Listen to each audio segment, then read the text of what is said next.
Hey guys, this is Mike again from ExtremeHydrogenLabs.com. Right now, we're running 86 degrees on our cell, which our cell is just a pickle jar right now. They make great test jars.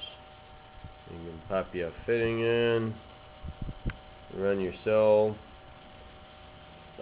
terminals through them. Make sure you put some good washers on them, good stainless washers, maybe a little sealant. Put you an O-ring under here, no leakage, and I'll show you why. Right now, see a little ball floating up and down? Well, I can make it fluctuate. You can see that ball. So you go up. We'll bring her back down right now. Okay. We're sitting about 900 liters or so. Now, we'll take our line out, this is the exhaust out of our flow meter, and then we have it teed into our magnehelic pressure gauge. I'm just going to put my finger over it. I think I showed you this in a previous video, but what the hell, why not show you again? Show you how airtight we are.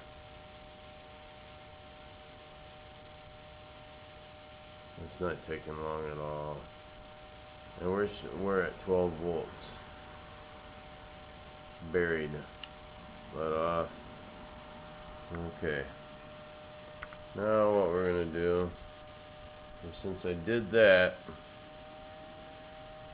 we better get our little ball back down because we buried it up there in the top. Okay, she's down. Okay.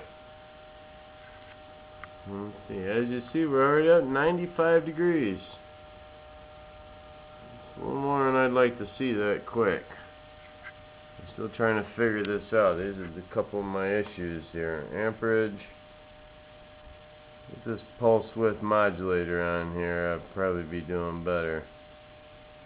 That's coming soon. Any day now we'll have that all squared away. We're hovering about 900, 920, 930. And now we'll turn her up. We're going to simulate. It's about car voltage right here. Let me double check here. Yeah, there's about car voltage. See that, folks? It's 1,200 liters. Well, just a hair under it.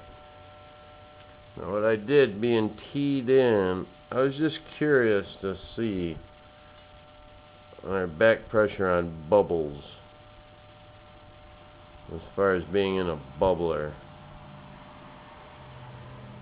We're pulsing from about a half to 1 psi, and this ball seems to be sticking a little bit.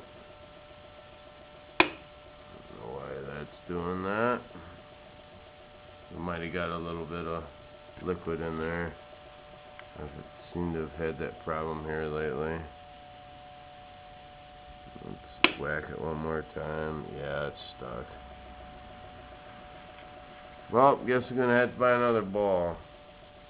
You know, this stuff gets expensive to play around with. But in the end result, fuel mileage, baby. That's what we're looking for. We got our little bubbler over here. Another little interesting thing I found. If you can do a bubbler, my thoughts of it are, and anybody can correct me, and I'm not telling you to do this. This is just what I do. And I'm just showing you what I do. So folks, don't try this at home. This is all on you. I'd mount the bubbler a little higher. Because it seems to me it takes a lot more to push downward and then up through that water. And I would have to say it has to do with, like, what would you call that, atmospheric pressure? I'm not sure. Beautiful production. Just absolute beautiful production. I lit that off with my little piezo torch earlier. I don't have too many eyebrows left. I'm not going to do that again. But see, we're hitting 115. And what I have a thermocouple line on the negative terminal here. And I just got a little rubber little sleeve over it because I've been having a negative terminal get hot. Well, 115, I've seen it get as high as 150. And I'm not sure what's going on there. And I know what some of you are probably saying, oh, you got high resistance. My bolts and screws and nuts and everything are tight as can be. 4-gauge platinum cable, everything's stainless. We got 604 stainless plates in there, the 8-plate system I showed you in the previous videos. But you know, when I go to my little cheese grate guy, which has a 3/4 fitting on it, with small little terminals, and we're just using, geez, nothing. Now, I call this nothing. A yellow ring eye terminal and a little cheesy stainless alligator clip, and what's this, 14-gauge wire. Doesn't even get hot at all. So let's see how I got that. I got spacers in there bringing it down. Butter shot. Fitting. Stainless washer. A little bit of sealant. Same thing on the outside. I don't have the canister on here right now, but this is a productive little guy here. We're going to concentrate more on that later.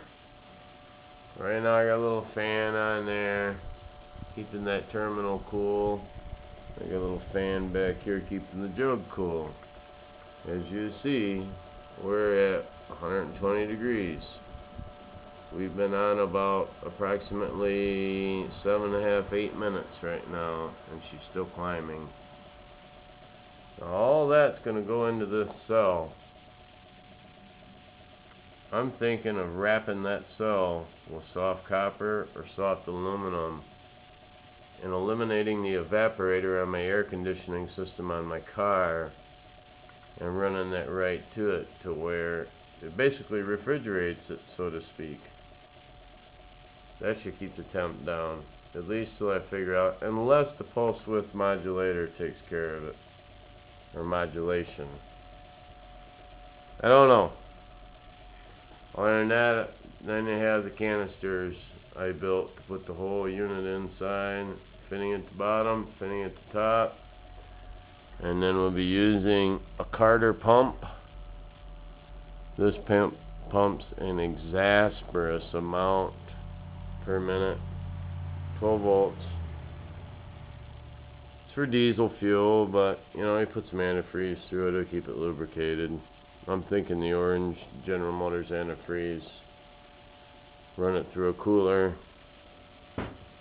and that will be separate from the electrolyte, so none of that will be touching anything. So here we go, we're at $1.25. We're going to town. I mean, we're just absolutely going to town. I could go a bigger hose, it's what I had at the moment. But she's cranking away. Let's see here. She's pretty warm to the touch too. Let's see what we got for a reading on the exterior. Exterior would be 118 degrees. Go down towards more of the bottom. 116. Let's hit the top. 109. Not bad. I can live with that.